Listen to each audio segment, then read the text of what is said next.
Hello, everyone, and welcome to today's ICON webinar, which is hosted by the Ceramics and Glass Group. My name is Miriam Orsini. I am the Nigel William Prize Coordinator for the CGG committee, and I'll be moderating this session. We are joined by our lovely guest, Alex Abbott, today, and I will be introducing him in just a minute. But before that, just a few quick housekeeping notes. So this session is currently being recorded to be made available after the session. So you should be receiving a link in a couple of weeks for you to go back and watch the recording. You will have also noticed that as you join, you're automatically muted. This will be the setup for this session, but we will have around 10-15 minutes for questions at the end of the talk. So if you have any questions, please do post them into the Q&A box that you can see at the bottom of your screen, and we will answer as many as possible. So we're due to finish around 1 p.m. So if your question is unanswered, Alex has kindly shared his contact details with us. So we'll be posting his address in the Q&A box so you can reach out to him directly. And now it's my absolute pleasure to introduce Alex Abbott. Alex, thank you so much for joining us today and for generously sharing your expertise in the fascinating world of map making. Thanks for having me. Thank you. Alex is an experienced art display consultant with nearly 2 decades of experience in the field. He's the director of Dauphin acrylic design. The company was founded in 1986, is that correct? Correct. And it's based in Oxfordshire. And as many of you will know, Dauphin has become a renown for its beautiful crafted acrylic mounts, cases, and cabinets. They collaborate with museums, auction houses, institutions, and private collectors alike across the UK and beyond. And today's talk will focus primarily on the principles and practicalities of creating custom mounts, with a particular focus on the challenges and considerations involved in displaying ceramics and glass objects. And Alex will be presenting a few case studies as well. And with that, I'll hand over to Alex and enjoy the session, and I'll be seeing you during the Q&A session later. Lovely. Thank you. Thank you. Okay, well, hello, everybody. This is a bit strange, as usually I do talks, I can see you all. So, you know, I don't know if that's going to help me not seeing you or if it's a good thing. So I'm just going to keep talking, but Miriam, if there is anything, interrupt me at any points. And otherwise, I'm aware it's being recorded. So if when you edit it, you want to put some canned laughter in at any points, make it better, whatever you can. So let's get cracking. So I'm going to talk to you today about mount making. Let's click to my first slide. So we're going to look at what is mount making. Hopefully you're already kind of in the unique position of understanding a bit about mount making. You know, you yourself as conservators or curators are already kind of aware of this service. We're going to look at you're the best. It's always nice to be told that you're the best. So I'm going to tell you that shortly and you'll find out why. We're going to look at why you mount something. There are several reasons there. It might not just be for obvious reasons. And we're going to look at how there is no set way to mount. So we can talk about different ways we might approach an object. And we're also going to look at invisibility and mind control. Hopefully it's the first ICON webinar you've had where someone teaches you how to be invisible or control the mind. But I'll do my best at explaining that. And then, as Miriam said, we're going to look a little bit as well about things that are relevant to glass and ceramics. As I'm aware, that's what this is being advertised for, glass and ceramic conservators. So we'll look at some conservation-friendly materials and what we use when we approach specifically glass and ceramics. And then we'll look at a few case studies which will be relevant to those objects. So the kind of first half will be general mount making, and then the second half will kind of make it a bit more object specific. And throughout, I'll try and use examples that are related to glass and ceramics as well, just to keep it a bit more relevant. So let's look at the first slide. What is mount making? Well, the simplest way I always describe it to people is basically you take a painting to a framer's. If you take an object, you'd bring it to us. And of course, that makes us much better than framers because we work in 3D. It doesn't just have to be wall mounted. It can be freestanding. It can be on a ceiling. It can be anything. You name it, we've probably been asked it or seen it. So I will show you a couple of pictures. These are probably the kind of things you think of when someone says mount making. I'm going to flash between them back and forth so you can kind of see a before and after. So yeah, this is the kind of thing you're used to seeing probably in museums or collections where someone has a collection of things they like. and they simply want to display it, and there'd be no other way of doing it without mounts. So what you see here on the second slide, if that's loaded up in front of you, is just some blocks and pieces of acrylic. So you would see that and you'd think, what do they all do? And then suddenly with the objects, it all becomes relevant. So this is what we do. It's the unseen, the bit that displays things and makes them look as good as possible. But like I say, this is mainly traditional kind of approach. We can do weird and wacky things. What you're seeing here is basically a gold box, and there's some plates that are mounted to the ceiling of the gold box. So we work with designers and institutions, and especially kind of today in museum environments, people are looking to do things more creative and make it a more visual experience. So by using mount making, it means we can put objects where you might not see them. So sometimes it can be the traditional kind of mounts you've just seen. Other times it's a little bit more different.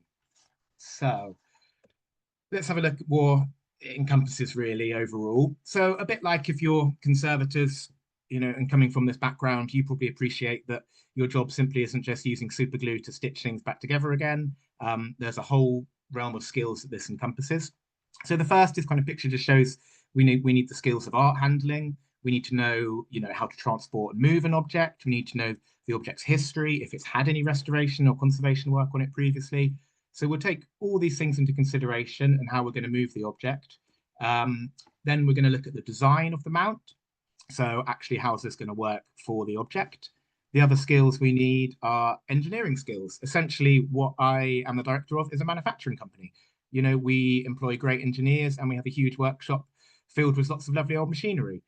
But what we really specify on is the art market. Essentially, what I employ as engineers, because we need these skills, but we're focused on arts. So again, we, as well as these object handling, knowledge of designing mounts and displays, you just need essential engineering skills, people that can use the machines to make the mounts. And lastly, we also need the skills for installing. And again, it's how to handle an object and how to get it to site safely. So much like your role as a conservator or a curator, there are many kind of things that come under this umbrella of mount making and these skills that we need to understand before we can approach looking at a mount.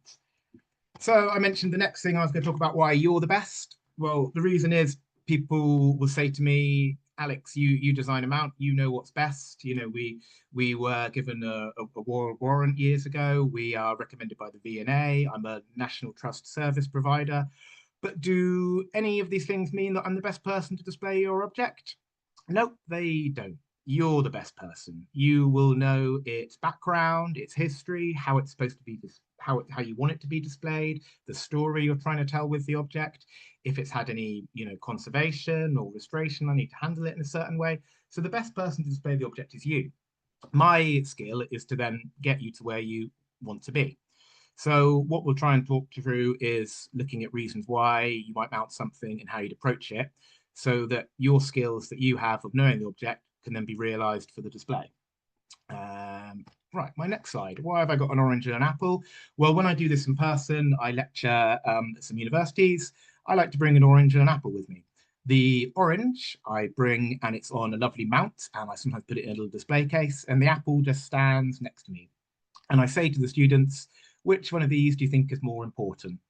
And the good thing is you're all on mute, so I can't ask you, so I can just say the answer that I want to hear. Well, usually everyone humors me and they say the orange. And I say, why do you think the orange is more important? And everyone says, because it's on a stand. So this might be some of the reasons why we mount. So that's the obvious one. It's to kind of enhance and make an object look more special.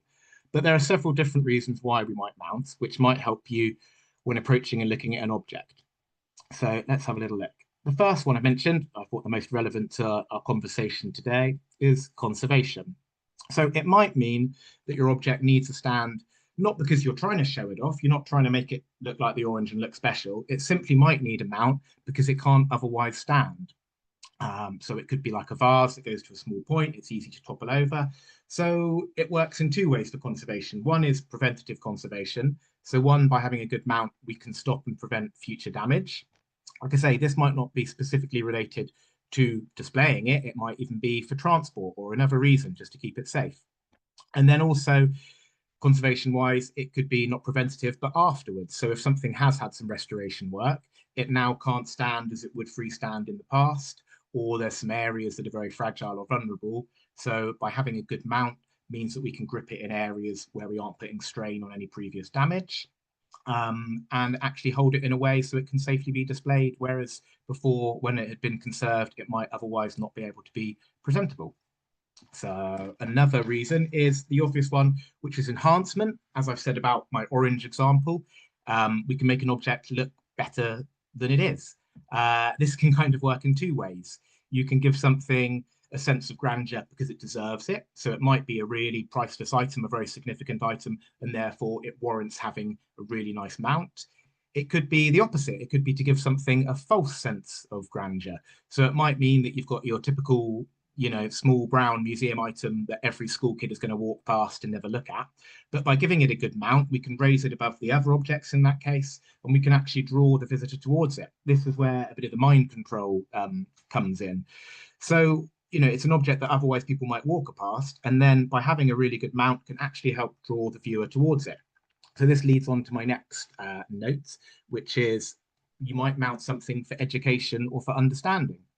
So what we mean by that is, carrying on from what I've just said, by mounting an object, we can get someone to look at it. And if it's a really significant item that's part of a story you're trying to tell, and it otherwise might be that small brown museum item that someone would walk past, by mounting it, someone will then come up to it, and then they might want to read the interpretive text about it. So this can help lead to someone's understanding or educating them about the exhibit that you're doing. Another example of why we might mount something for education or understanding is something like a skeleton. Obviously, without mounts, it wouldn't be shown atomically correct. So we can put mounts to put it all back together again. And also, if you're perhaps trying to compare objects, so if we've got like a stone axe head compared to a bronze axe head, by mounting them and putting them up on a stand, you can show two objects together and show how they've changed over time. Or you can also hold them in the position that they would have been used. So you're showing the viewer how something would have actually been used. So you're not just mounting it to display it, you're actually teaching them and showing them how an object would have been used. Let's have a look at what I've mentioned next. Security. So again, it might be that you don't need a mount simply to display an item. It might mean that it's not secure to display it simply freestanding, and therefore we need a mount. This might not be, even a pretty mount. We might be putting something nice on a mount to make it look really glamorous. This might simply just be a little clip to hold it in place. It might be something that you don't even want, but a mount is needed simply to keep it secure. So this could be inside a display case if there's lots of vibrations, or it might be something on open display where we've got to worry about someone stealing something, or even health and safety aspects, someone getting a finger stuck under an object or pushing something over. So here the mount isn't even for positive reasons. We're not trying to make something look better, but it's actually there again as part of conservation, to make sure that it's not knocked over, and health and safety, not knocking over a small child in a museum. Other reasons to mount that you might not have thought of might be to save space.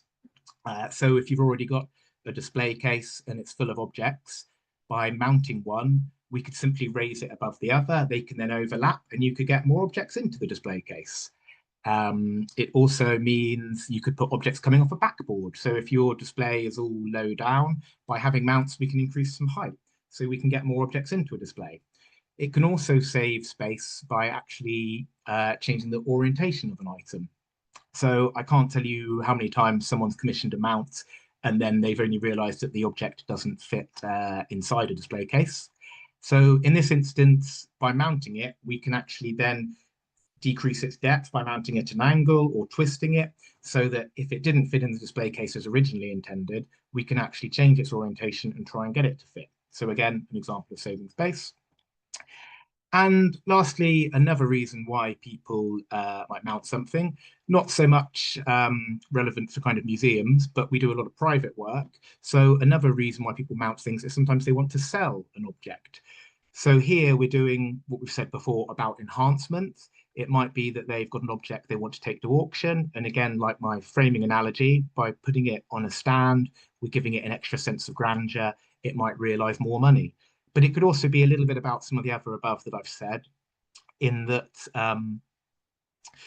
by mounting it, it actually becomes like a piece of artwork. So we do a lot of natural history displays. And if you're a dealer of natural history objects or crystals, some of these are pieces that have been mined and simply don't have a flat bottom, they don't stand. So by mounting it, suddenly it becomes something stable and it becomes something very sculptural and something that you can then sell. Again, this might not be relevant to museums, but again, museums still need to get people through the door. You might have an exhibition where you're charging people money. So by having really good stands, you can help the objects sing. You can add to the visitor experience. So all of these things can basically be approaches of why you might mount an object. It's simply not displaying it. And this little picture I put here is a nice example because it kind of highlights a lot of the different reasons there. So this is an old little toy Roman chariot.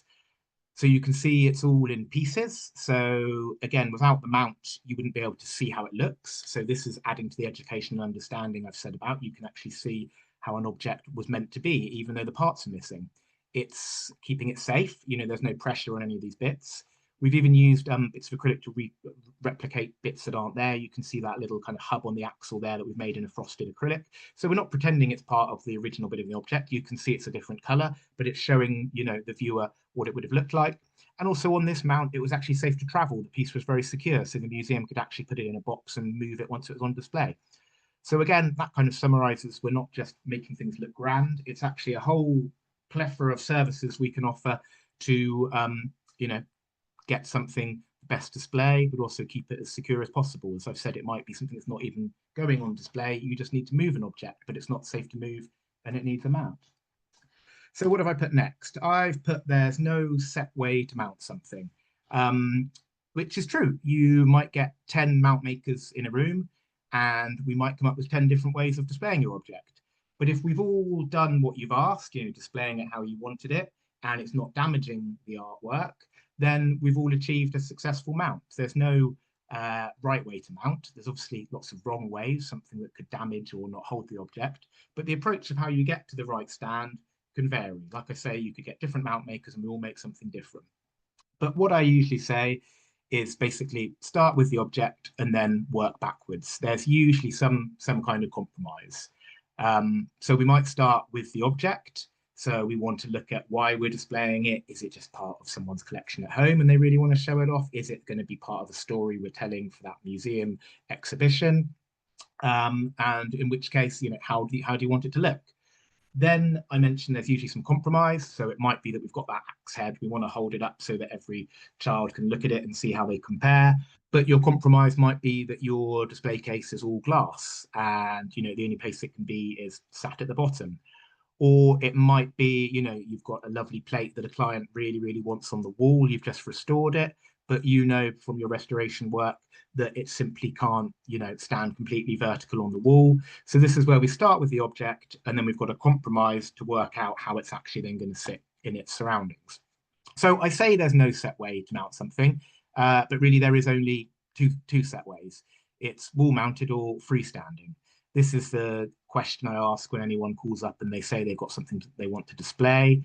Usually I hear the usual, which is we want it very, very secure, no chance of it moving or falling over, but we want it to be invisible. So these things don't always align. Being very, very secure means I need lots of grips and armatures to hold it. Being invisible means I need to use witchcraft. Insert canned laughter there. So we then look, is it something that you want wall mounted or freestanding? They might not have even considered this. So we'll quickly go through some examples of what I mean when I say wall mounted or freestanding. So wall mounted pieces on the left we've got coming off a wall. It usually means that we've got an armature that then is fixed to a vertical surface, or freestanding on my right hand side there, objects that can sit on a mount like you see, which can be positioned and moved in around the display case. So I'll just talk you through some positives and negatives because this might help influence if you're looking at displaying an object or if you've got a client that wants to display an object after you've restored it. So some of the positives about something freestanding is that it's a really flexible display. You can pick it up and move it. If it's in a display case, you're not having to drill holes or mark the display case. You can use it again. If it's simply for a private client, they can put it anywhere they want around the house. Safety is quite a safe way of securing things. Obviously, we're not mounting them high up on the wall. It can be low down in a display case. and you can kind of grip right the way around an object. We're working with gravity, so it's quite a safe way because already gravity is helping us to keep an object on a freestanding display. And it can be quite a strong way of displaying things. We can make, any lump of metal or any material to take the weight of something, helping with gravity. We're only limited by the strength of your display case or the floor it's standing on. The negatives of this are you often need an additional base unless we're fixing it to your display case. So this could take up room if we've got a big mount and it needs a big base at the bottom to keep it stable. Generally, it's a very low way of displaying things. You're looking at things at the bottom of your display case or in a desktop case. And it's not really a very good way of mounting things in an open display because someone could knock it over or pick up the whole mount and walk off with it. So wall mounted, the pros and cons here are basically opposite of freestanding. So we'll start with the negatives. It's not flexible. We're obviously drilling into the back of a display case or a client's wall, and therefore you've got a hole in the future if ever you move it to fill or try and hide. You have a bit of a weight limit to the object that you're displaying. You're kind of governed by the strength of the wall or the backboard in display cases, which many of you may know isn't always built with the intention of displaying objects on the back of it. And also access. If you want to get inside a display case or move the item, you obviously need to take it off the mount. In this instance of this picture I'm showing here, you'd probably have to remove some of the other items so you don't risk knocking them off. So it's not a very flexible display, which freestanding was. The pros of this type of display is that it's very discreet. Obviously, this photo I'm showing you is taken inside a display case, and I'm purposely trying to show you the mounts. But if we're having mounts coming off the wall and you're looking at forward onwards as the viewer would in this display case, the mount itself is essentially being hidden by the object. The pro is that it gives you a bit of extra space. As I said before, having things wall mounted, means you haven't got everything completely at the bottom. And it's a great way of approaching anything you might want to put on open display because we can put it high up on a wall where it can't be reached. We can fix it securely to a wall, which is sometimes a little bit stronger than a display plinth. So they're just some of the approaches we look at, which is best. People obviously, like I said to you before, tell me that I know best, even though I don't. You know what's best. I just know how to make the stand to get you there. So what I think is best is basically just to mix it up a bit. If you're looking at curating a display case or a client's got a collection of different ceramics and glass and they're asking you about displaying it, I think it's nice to basically have things raised up, have things lower down. It's creating that height and different depths that helps create intrigue. It's that mind control that gets someone to walk over to the display case because we've made it look pretty and interesting by creating different heights and separating the objects. So if you can mix up freestanding and wall mounted, you get a nice display. But as I said, there's always a kind of compromise. So I've meant here there might be restrictions, like your display case is made of glass. And then I've written, can you have both? Well, this picture to the right kind of shows a little example of how we can have something that's still freestanding and create height. If someone told me that they wanted some fans 6 foot in the air in a glass display case, you might think it's going to look a little bit ugly if they're all freestanding. But here, what we've done is we've got them all on metal rods. So it's just we've looked at the material we can use, and then we've looked at the color. We've painted it the same color as the wall. So these just then disappear.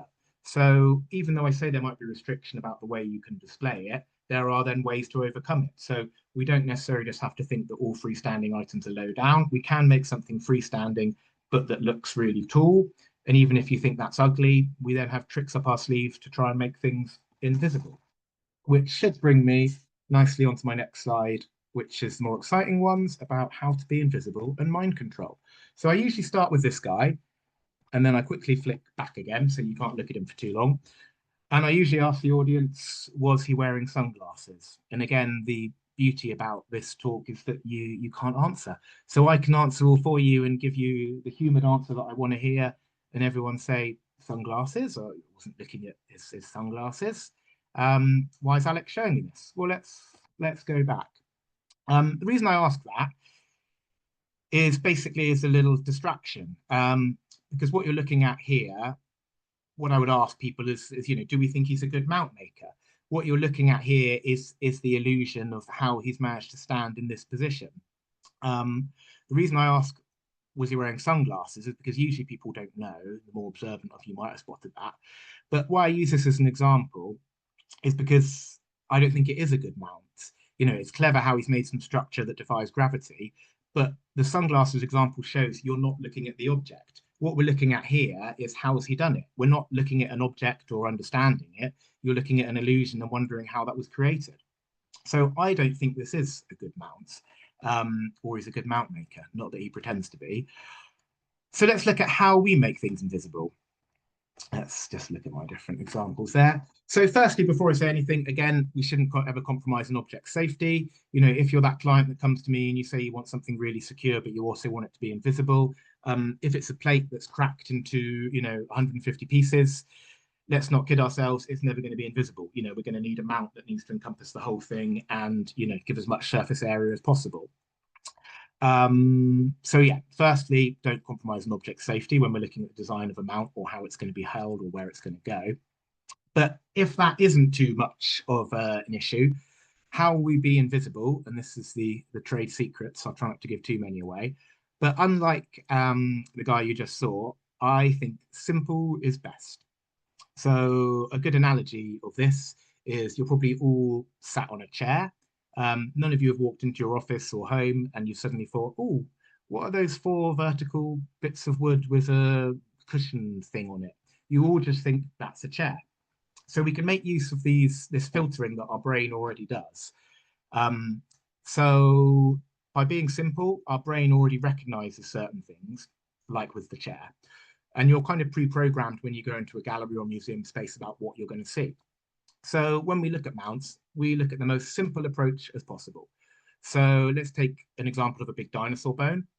The eye expects to see, is going to expect to see a big chunky stand because you realize that's a huge, heavy, big dinosaur bone. It's not abnormal to then have a big, thick piece of metal coming out the bottom of it because your mind understands it's something heavy, it's going to need a stand. You're in a museum, you expect to see stands. So we're making use of the filtering this mind already does. If we try and be too clever, if I try to avoid a thick metal stand thinking that's going to look ugly, what do I replace it with? I'd have to replace it with perhaps lots of smaller stands and try and hide them, but that might be more vertical lines. And then the eye is more likely to see that. The eye is then going to do what we've done with that street performer that I've shown. We're then going to look and think, how is this hovering here? What is it doing? And then you're going to look for the mount. Whereas if you give the eye what it expects to see, it actually disappears. We're hiding in plain sight. That's probably not the tip you were hoping for. You probably hoped I did have some witchcraft up my sleeve, but simply, by being hiding in plain sight, it is the best way to keep things simple. Um, your minds are very clever. They look at an object and you'll always know where like a center of gravity is. That's why that street performer works well because we don't expect to see him being off balanced. If there's a metal pole just going straight up and holding him by the bum, it's where center of gravity would be. So you wouldn't be looking and thinking, how's he doing that? You would just think he's on a pole, which is what you want people to think when you're looking at the objects. You want them to look at the objects and not the mount. So hiding in plain sight is one of the ways we keep things looking discreet.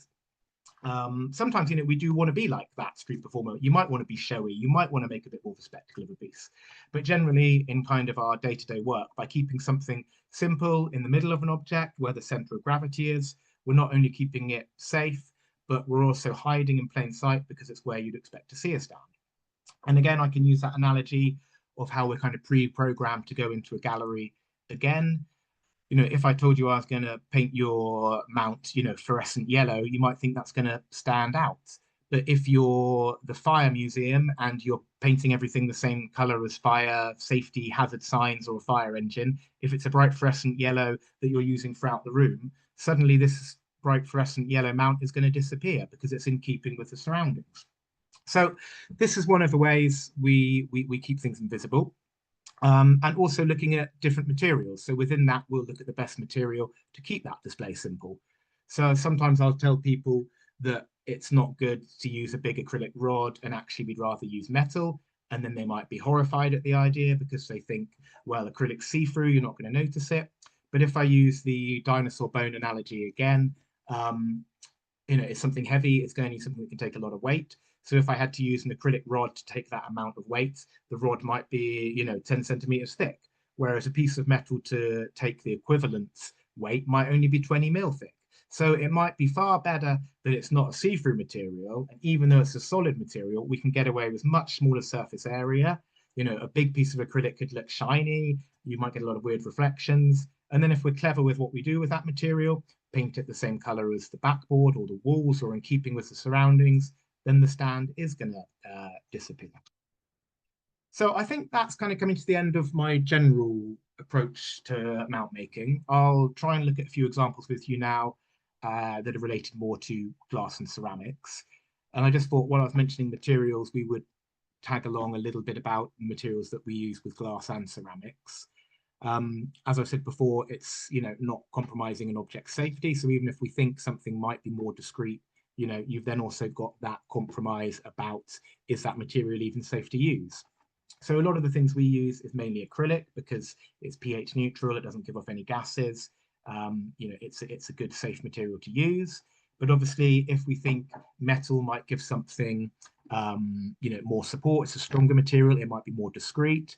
How do we then get around that might not be the best material to be in contact with the object? Then we can look a little bit of science and research. We can look at body tests, as I'm sure you're all familiar with. So we can look at types of plastic sleeving that can go over the metal. There are kind of spray lacquers that we've had that have been body tested that we can then use. So even if we think we've got a metal that might scratch a ceramic or glass, we can put some sleeving over it. We can use something, the sealer that's body tested, so it's not going to give out any gases or react with it. So it's not just looking at materials that are suitable to keep the object discreet, it's also, are they safe to use with the object? Right, let's get a little bit more into some kind of case studies. I think this next slide should come with a warning. A lot of you might be horrified at this next picture. Oh no, I'm not on the next picture yet. Let's skip to it now. That's just what I've told you we're going to do. Right, my horrifying picture is this one. If you weren't muted, hopefully I'd hear lots of gasps, or maybe I wouldn't, so it's good that you're muted. But these are medieval plate torture devices. So one thing that we get asked most about, particularly with our stock range of products, is plates. It's amazing how many people still want plates on their walls, and why not? They can be lovely things. They can come in all shapes and sizes. But what we get quite often are plates on these horrible hangers, and I'm sure you've probably all seen them somewhere. This is a pile of discarded stands that we took off a whole collection one day. So this isn't an example of good conservation. These are simply in place by compressing and putting strain on object. The whole way they work is by, clamping with springs or metal being tightened around an object. So the first kind of case study I wanted to look at was with plates. So we've come up with a product, and I'm not just going to do this as a Dauphin publicity stunt, but it shows quite nicely, how we've got around these issues of holding a plate securely, discreetly, and being conservation safe. So what I've got is a short little video. I won't play it all. I'm just going to kind of skip to some bits, and I'm going to use the first 10 seconds to have a sip of my tea.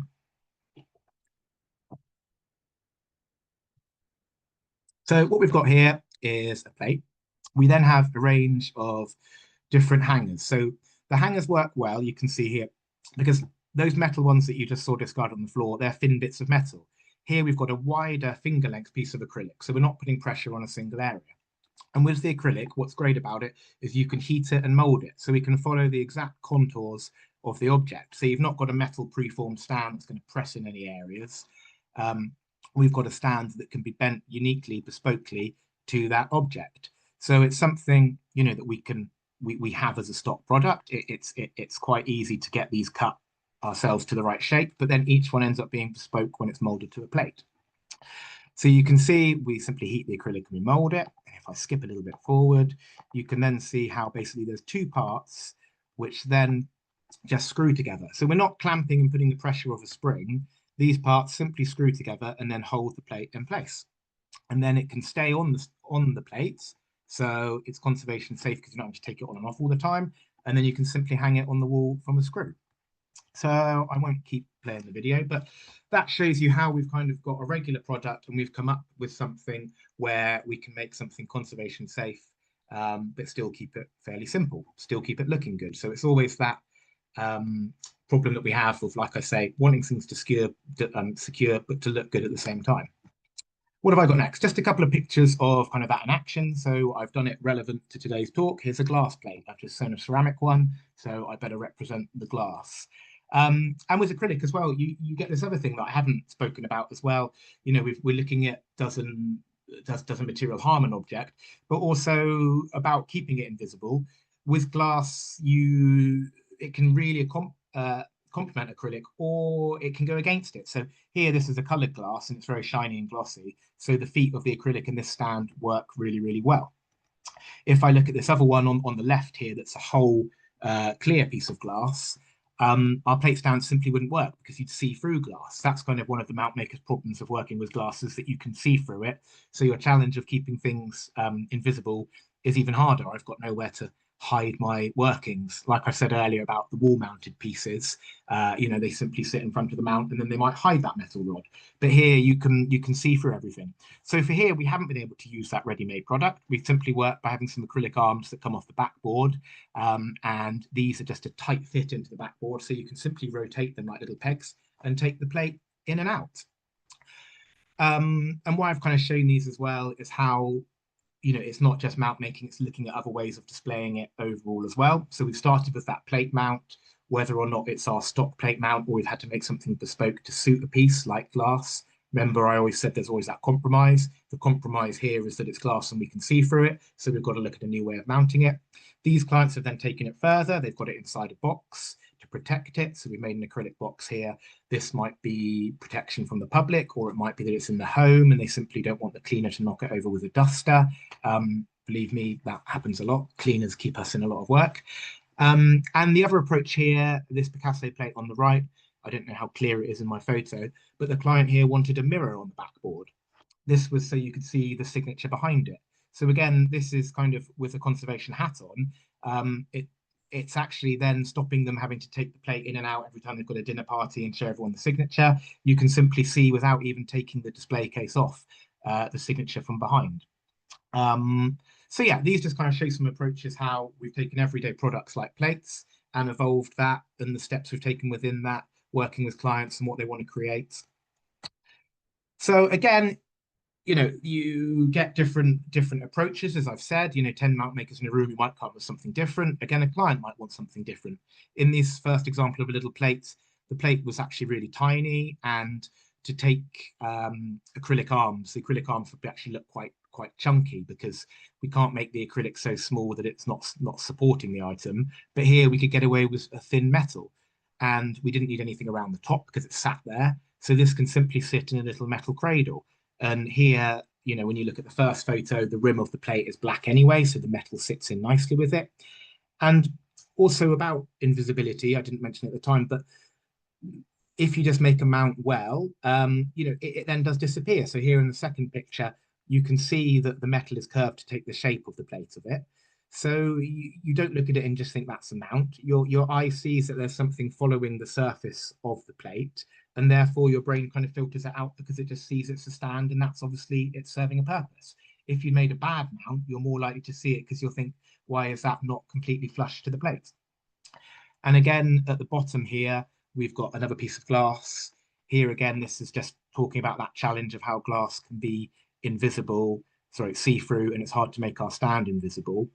Luckily here, there's kind of a seam in the outside of the glass where the glass is bent over, and you've got that darker line from the tint of the color, and we've been able to hide the metal behind that area. So we're looking at an object and looking at where we can hide and design a stand that then fits in with it. So that metal armature just disappears behind that heart shape. What else? Something different from plates. This was a really nice glass piece we did. And when I got asked to do this talk, I thought, what could I talk about? And I realized we'd done this really tricky glass display only a few months ago. So this is for a client who collects these glass swords. And the other issue, obviously, of working with glass is it's highly fragile. So you'd sneeze and these swords would probably snap. They're exquisite, made pieces. I don't know how they're made so well. But to make things even harder, as well as them being fragile, the client wanted them all layered over to make this display. So this is again where I showed you these pictures at the beginning, where we have all these skills as mount makers. We're looking at how we handle the objects. We're looking at how we design the mount. how, this then goes into the workshop to actually be made by skilled people, and then we've got to install it. So here I've tried to show in some of the slides some of the processes, so you can see the finished article there with all the glass over. In the top right-hand corner, we've got it laid out in a board on the workshop. So this is kind of the first process, laying it all out, getting the angles between the glass, right? Sending it off to the client for approval. They might need details like the overall sizes to check it can go on the wall or in a display case. But how it is all held together is again with the magic of acrylic. So in this bottom right picture, you can see we've got lots of little bent acrylic dowels. I don't know how clear they are on your screen, but basically they're like little L shapes or slightly curved L's that we heat and we curl over the glass. And here these kind of work quite well with glass because again, they're quite shiny. I think if we had metal armatures coming out because the glass is proud, you'd then see dark lines, whereas here the acrylic helps to let this all float. And I've got a couple more close-up photos if the other ones weren't clear. So you can see, how each and every single individual one has its own little acrylic dowels that help keep it to its exact level. We've then got to make sure that all the objects are labeled. If you see in that photo on the left, we've numbered them all because when we took this thing off this board, suddenly you've got a board with 100 holes in, and you're never going to remember where anything goes. So I guess it's a bit like when you're doing some conservation work and you've got all the parts of a broken plate or part of a broken vase. It's your system to number these, which one has to go in first to then allow the other piece to fit on top of that. So it's all these stages that you've got to look at when approaching a piece. I'm just going to glance at time and see if we need to go fast or slow. Hopefully I haven't been too quick rabbiting on. But this is another piece, again, a hellish glass piece to work with because it's very fragile and this time very spiky. And again, the client wanted the stand to simply disappear. The piece was originally designed as a freestanding piece. So again, when I mentioned about the different reasons why you might mount something, again, this was designed by the artist to not need a mount. It freestand and it was supposed to be horizontal. But in this display, the client wanted it vertical. And as a result, it now needs a mount when it otherwise wouldn't have. And then looking at how we then make this invisible, we've got the picture on the left inside our workshop. So we've got quite a simple mount, like I say, keep it simple. We've got two armatures that come out and grip the piece. Here they're in their early stages, so they're just a dark kind of bronze color. But what we did once it was all finished and we knew the positioning was then we could paint the horizontal piece coming perpendicular from the wall black, because if you look in the right-hand side, it's coming off a kind of black part of the backboard. And then the arms that were coming around the piece were then painted white. So they kind of fitted in a little bit more with the kind of frosted glass color. And here we also had the luxury that some lights were being projected on it.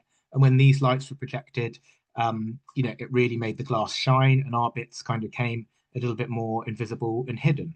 So again, it's not necessarily just simply the skills in mount making to hide a piece, but it's looking at the bigger picture. What lighting is in the display case? How can you see the object? If you can't come alongside the display case, you might not see the mounts. I'm one of these weird people that you'll see in a museum that's putting my head right up against the wall to see how something is actually held in a display case. But in reality, people, the general viewer doesn't. You as curators, or now you've heard me talk about it, you might be looking at every single item and leaning in. But sometimes you've got to actually, it's hard to think clearly how a normal viewer would see something. It's something we explain to a client. They might get hung up on seeing a tiny little bit of the mount, but actually you forget that someone is coming in to a gallery to see an object. They're pre-programmed to want to see objects, so they're not going to be looking out for some of these little bits that might bother you or me. So here we knew no one could come beside the display case, so it didn't matter that we had the rods coming out from the wall, and the whole piece worked together as a bigger piece with the display case and the lighting. Not to just represent glass, but here's a ceramic piece, a similar thing.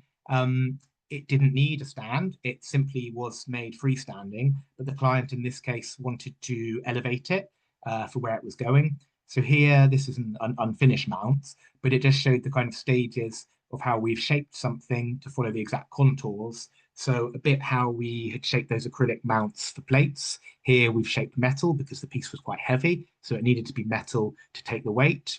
As I said earlier, if we were looking to use something like acrylic, then you might end up with something far chunkier. And here it was better to use metal. So we can then bend it and shape it to form the exact contours of a piece. So then it becomes very stable. Then just to look at a couple more examples in relation to what I said earlier about wire mounting.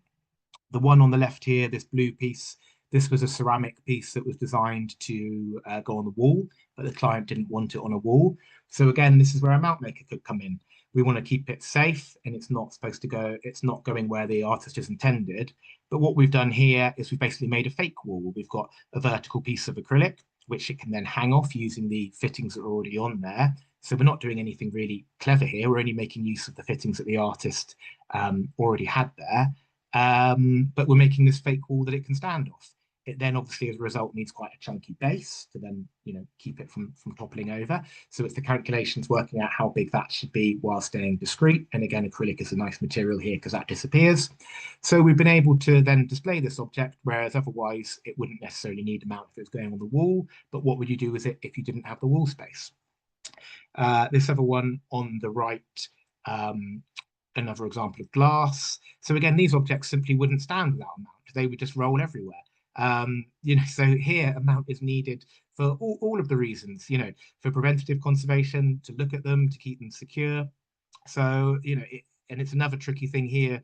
I remember with these ones was that the glass and the acrylic, they wanted to slide. So again, looking at that material in these little U cutout shapes, we've actually got a little type of silicon, like a rubber kind of matting that we sit on there, and that creates friction and keeps them stable. Otherwise, just got a couple more examples to flick through. Again, this is looking at ceramics and about what I said earlier, they might need a mount for security. So we've got this big piece on the left in a museum, which has a big acrylic armature that comes round and grips it. It's a huge, heavy piece, but you might not think it needs something to secure it, but it's amazing what people can do in museums. So even though the weight of this piece helps it to freestand, by having a little arm that comes up and grips it, stops it falling over. The piece on the right-hand side, obviously it's made very top heavy. It's a shame to have to mount it because it looks lovely as it is. But by having this acrylic ring at the bottom, the circle, we've tried to make something that looks a bit glamorous and adds to the piece and complements the piece. And then it's, having to have the metal to keep it secure. So obviously you'd rather not have that. But by following the contours of the pot and coming all the way around, we've tried to keep it discreet and safe. And again, we might work with the client. So, it might be that they wanted a round base. It might be that if the client wants a square base to be in keeping with something else in the room, then that's also right. Like I say, there's no, right way to mount, just wrong way. So these kind of little bits of style are what we might add once we've spoken with the client or know where it's going. And just lastly, then, another little bit, an example. Like I said earlier, something might need a mount simply to travel, or it wouldn't simply be displayable without having a mount. So here we've got this pottery piece. So we've actually created a kind of shape of what the item would have looked like. A little bit like that little chariot toy there. This is, keeping something secure. It's educational because it's showing the viewer how it would have actually looked. It's showing you, where the parts would have gone, and you can see what's missing. And it's actually then keeping the piece completely secure. There's no real other way of mounting something like this when it's in loads of different pieces. And it's also not looking too bad about being discreet. Like we've said, something like this where it's broken thousands of times, you need something where it's got continual surface area. But by copying the original form and shape of a piece, it's not detracting from it. We've frosted it. We're not trying to hide the fact that it's there. We're making use of the fact that it's there. But by making it well and keeping it within the shape of what the eye expects to see, it kind of disappears and displays an object that otherwise wouldn't be displayable. And lastly, the same for this piece at the bottom here. We've actually made that whole frosted lump of acrylic, that whole vase. It's quite an interesting display because it's not the traditional mount of just holding an object. We've actually made, 98% of what the object should be. But again, this kind of shows a bit about what I said earlier about mount making to inform education and help people understand objects. This is actually showing you how that object would have related to the piece which is no longer there. So I think I've waffled on a little bit. I've had a stopwatch next to me and it tells me that we're on about 48 minutes. Absolutely excellent Take a breath. timing. Thank you so much, Alex, for this brilliant presentation and for walking us through all the different options out there, for showing us some incredible examples. I think it's so important for us conservators to really understand what goes into map making especially when we are asked to advise on mounting requirements or to brief a mount maker. And having that insight into the logistics of designing and creating a mount that not only supports the objects but also presents it beautifully, it really informs our approach and conservation plan, I think. Good. So now let's have a look at questions. We have quite a few to get through, and we have about 10 minutes. So hopefully we'll get through all of them, starting from No worries. Dante's question, because I think a few people might be thinking about this. What are the practicalities for a private client who wants a mount for an individual object? Does the object have to be transported to your workshop, or do you visit the client's premises? Yeah, it's everything. We offer all services as long as they pay the bill. Um, no, so it can work a number of ways. Obviously, the ideal thing is to have the piece at our workshop so we can work directly with it. And this is fine. We can arrange a collection of this. We can have it at our workshop. This is no problem. But sometimes you're not always able to have it. You know, it might be that it's a piece on loan or something like this, and therefore we do have to travel and take measurements. So we'll work both ways. It's obviously nicer if we can have it, but otherwise we'll go there, we'll take measurements of it. And it might be that if it's a complicated item, we need to do this a couple of times. So we might go to take measurements to begin with. We might come back, make kind of half-made mount, go back on site, adjust it, check it's all right, bring it back for finishing. And sometimes we also get a little bit in between where someone says, okay, you can have it at your workshop, but only for 24 hours. So in that case, to utilize the time, we might make what we can without the object, semi-make a bit, fit it, bend it, heat it around an object, then it might go away again, and then we need to finish it while it's there.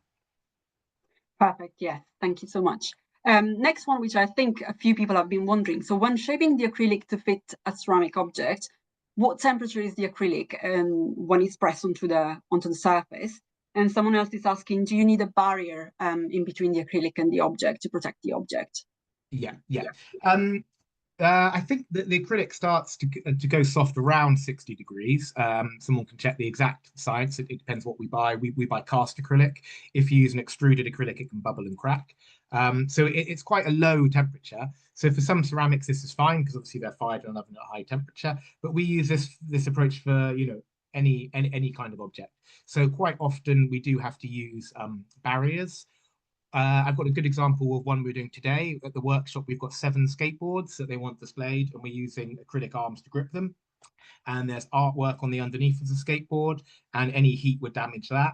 So what we've actually done is we've made a jig, like a template of the skateboard, and we're actually bending all the stands to this template, then knowing that they can then fit the object afterwards. So quite often, as we will use a barrier, but if we can't even use this, so it wouldn't work, we'll actually template and make a replica of the object. So in the workshop for those plates, we also have a room full of loads of cut circle shapes. So if a client phones up and they say they've got a plate that's 30 centimeters diameter and 10 centimeters deep, we can get a 30 mil diameter, 300 mil diameter disc and then add up other discs until it's the right depth. So we're making jigs and tools that we can then shape these things over and then only test them over the real piece once it's already set and dried. Fantastic. I'm sure that conservator will feel much better after your answer. So a question from Ross. So would it be possible to develop some form of disc to go into the top of a narrow-necked vessel to prevent dust and pests getting into the body of the vase? They would need to be lightweight, almost invisible, and easy to lift out. Yeah, I think it would be. Obviously, if we know the diameter, then we can make a kind of disc, and hopefully, if we're always looking for tapers when we make things, so we can grip under a taper. So if it's got a taper going in, obviously we can cut a bevel on the edge of the disc, and that would stop it falling into the object. And then looking at how you get it out again, it depends how far we can drop into that disc, into that vase, because obviously we want to keep it looking discreet. But we could have a little handle or little square or tiny piece on the top that you can then simply pull to take it off, kind of like the top of a teapot. But obviously, we'd have to look at the object, work out how far we can come in and what's going to work and keep discreet. But yeah, in theory, that would be something that would be quite possible.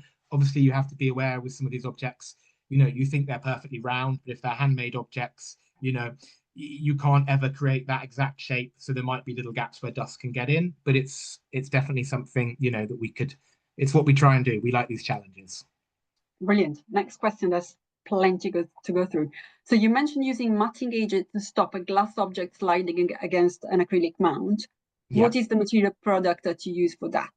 I'd have to check the exact one we use, but it's we have the kind of things you get on the back of cupboard doors. We call them bump-ons. I don't know if there's a technical term. They're like little self-adhesive pieces, and you see them on the back of cupboard doors to stop them slamming. But what's really great, if you buy a sheet of them, you've got all these little circles over it, but the whole material itself is all self-adhesive, so we can cut long strips where they don't have these bump-ons, and then we've got a self-adhesive piece of matting that we can use there. I don't know about its ODI test specific, so I don't know if that's safe to use within a case environment. But for open display pieces, this worked really well. Otherwise, we sometimes use things like plastizotes, but that doesn't work as well when you're looking for a clear object, and you've got a clear mount like that one with glass. If I had to use a black lining of plastizote, it would kind of take away from it. So again, it's looking at what suits an object, working back for that compromise, and then proceeding with it. So you might want to use plastizote, but it might look a bit silly. Can we find another material that's clear and in keeping with it? Absolutely. Jamila, we are currently working on the reconservation of a group of archaeological glasses. Some have been mounted on perspex stands, and one is unfortunately adhered to the perspex stand with an epoxy. Do you have any recommendation on how to safely remove the perspex from the glass? Contact a conservator. No, I don't know actually. We do get that quite a lot. Yeah, so I know there are obviously certain glues that will dissolve epoxy and things there. I guess it would be something you'd need to know a little bit more about the glass and any other pigments and things that are on the glass there. But I guess that would be how a conservator would approach it. I don't know of any knowledge if I'm coming from the opposite way. How do I take the acrylic off the object rather than the object off there? I don't think there'd be anything that we use. It's not like something that we could. You can't really cut anything away or risk vibration. So I think the best way would be looking at how you actually undo that bond between the glue and the piece. I guess a lot of testing, to find the right Yeah, thing. yeah. Question from Becky. Is there way of having a modular system for a collections of objects? Sorry, for collections of objects that may only have parts of the collections on display, a couple of plates from a dinner service at a time, for example. Yeah. Obviously, with any kind of modular thing, you can be sacrificing. You're making an object that's kind of going to work for all but be perfect for none. Sometimes this is obviously the issue you've got with a kind of modular system. But certainly that's what people do come to us, with books and things. They're going to be rotating exhibitions, and can we make something that's going to work for all of them? So yeah, it's possible. We can look at the biggest and then the smallest, and then a stand that's going to work as well for the biggest as it will for the smallest. And keep all of those things in compromise, so it's not so big on the smallest that it sticks out, or not too small on the biggest that it's not safe. So yeah, there is a way of there is a way of looking at that and working out what's best for the object. And then someone is asking about the clear silicone material that would be used between the acrylic mount and the object. What is it? Yeah, so that's kind of, I guess, in reference to the other one. That one and that example I used was this self-adhesive kind of bump-on tape. I don't think there's any other examples where I've seen people use. You can get different types of rubber sheeting. Again, you'd have to check what chemicals they've been made with. But generally, that bump-on tape I really like. And otherwise plastizote, or sometimes we'll also use Melanex on different stands. And the metal one we use is it's like a heat shrink. So you put it comes already as a tube, and you put the metal in it, and then you heat it, and it comes tight to it. I can't remember what the exact material is for those, but if you look up heat shrink, you can see different varieties and check if there's any that's kind of right for you. It's originally kind of something that was designed years ago for kind of wiring, where you put two wires over it and you heat it and it contracts to it. But now there's all sorts of different versions you can get. Yeah. Okay. I'm going to try and combine these two questions. So one is about the time span of perspex. So what's the lifetimes for perspex, and UV levels what kind of UV levels can it withstand? And the other one is, how do you adhere two pieces of acrylics together? What do you use? Okay. So yeah, we buy all of our perspex in the UK. actually from Perspex. The material is acrylic. Everyone knows it as Perspex because of the brand name, but you can get it from anywhere. But we buy ours from Perspex because it's the only company that makes it in the UK.